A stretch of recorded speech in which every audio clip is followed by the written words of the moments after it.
Good morning, everyone. Hope that you all are having a wonderful day. Hope that you all had a great and exciting spring break and that you're ready to tackle the last half of the semester. Um, all I can say is to everyone, we just need to finish strong, stay focused, be productive, and everything's going to work out just fine, okay? This is my initial video for EDL 558 Social Justice Topics in Higher Education.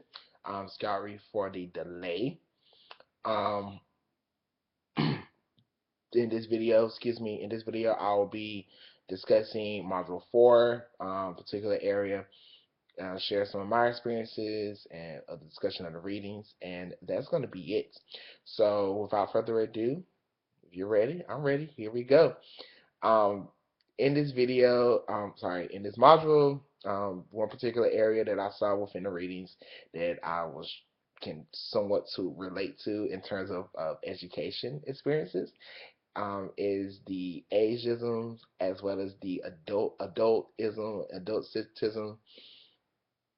centered around because with an education age, we don't like to admit it, along with everything else, race, gender, um,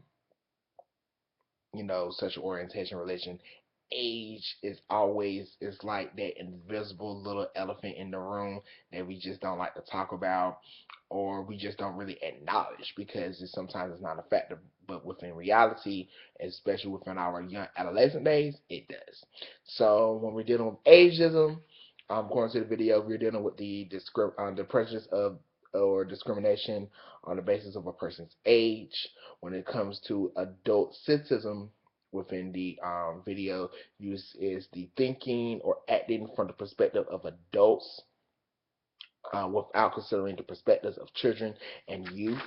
Adultism on page 536 within the textbook is the systematic subordination of younger people as a target group who have relatively little opportunity to exercise social power through restricted access to the goods, services, and privileges of society and denied access to participation in the economic and political life of the society. Um, when we get goes towards that, the denial of access restriction, in a nutshell, the world, revolves around adults. Um, that's basically what it is, and sometimes youth or adolescents do not get their say. They have a what you could call a restricted freedom from expressing their mind, expressing their foresight, because in a lot of cases or within the readings, you looked at, children really do not know anything or their opinions are not valid. And that kind of goes hand in hand at times with ages, based on a person's age. You know, the elderly, in a sense, is also restricted in that, but they kind of get away with a little bit more because a lot of people seek them for their guidance and for their wisdoms.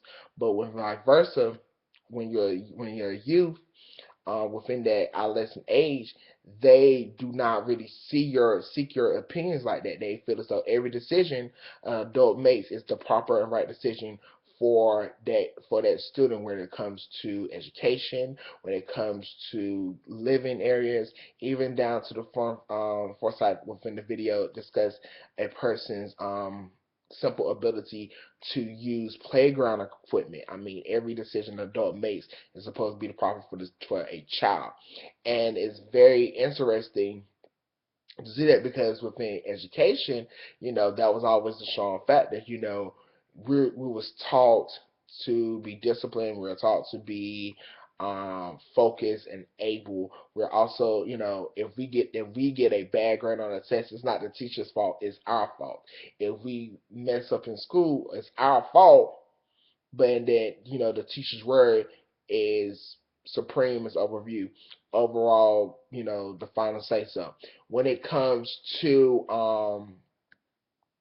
I think within the readings, when you looked at the attitudes and behaviors of restricting access, sometimes, on page 542, it says the behaviors and attitudes based on the assumptions that adults are better than young people and entitled to act upon young people without their agreement. So again, like I said, any little decisions, any fewer decisions made, you know, students, adolescents do not have no kind of say so upon. And and that kind of leads into, I guess you can say, students or youth kind of rebelling, or in a sense, they're acting out this, out of spite. On 549, you know, a lot of people, whereas, if a student kind of rebels or react, you got to see, you as adults back then got to really take hold of the kids. But now there's so many laws, there's so many things that kind of, I guess you can say, restrict the adults, that a student, students are now, are rebelling a lot more, especially within this generation. On page 549, it states that behaviors that were once punished or sanctioned by school officials, family members, or neighbors are more likely to lead an adolescent being arrested, referred to juvenile court, formally adjudicated, incarcerated in detention centers, or with other adults. Things that a child should never have to go through. But at the same time, based upon the denial of access or freedom of expression for adults, for youth to have, that leads to certain cases. We're seeing more crime now these days, from youth more than ever. Back in the late 90s, going into the later part of the last of the 20th century, and now within the further 21st century, you're seeing a lot of students, more school shootings. You're seeing more, students getting stopped over, youth getting stopped over because of their appearance and because of their format, because the adults have this sometimes this strong hold on individuals. It really, put students within a very provocative and awkward position for them to really have their say so. So what does that lead to? What can we do as adults and as individuals? Well, the only thing I can probably say that will give us I guess, a outlook is that we as individuals, we as adults, need to finally realize that, remember how we were as children. And, when I say that, how we were as children, we have to remember, okay, we never, and sometimes God say so, because that was the respect level. You do not talk back to your parents. You do not say anything to your teacher. Otherwise, you was going to get, punished by everyone in the neighborhood. You got to remember that this is a brand new day. This is a brand new era for students. It's a brand new society. You kind of got, like, everyone has an opinion.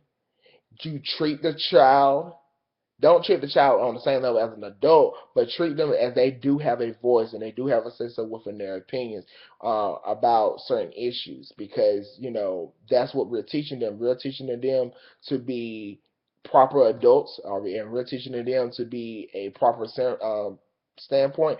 You need to allow them to express their feelings, express their emotions to you. You also have to make sure this leads into that safety net.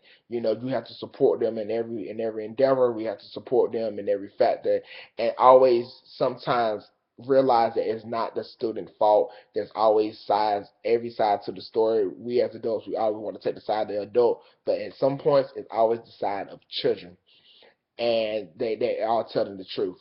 So we do those things. We take these actions.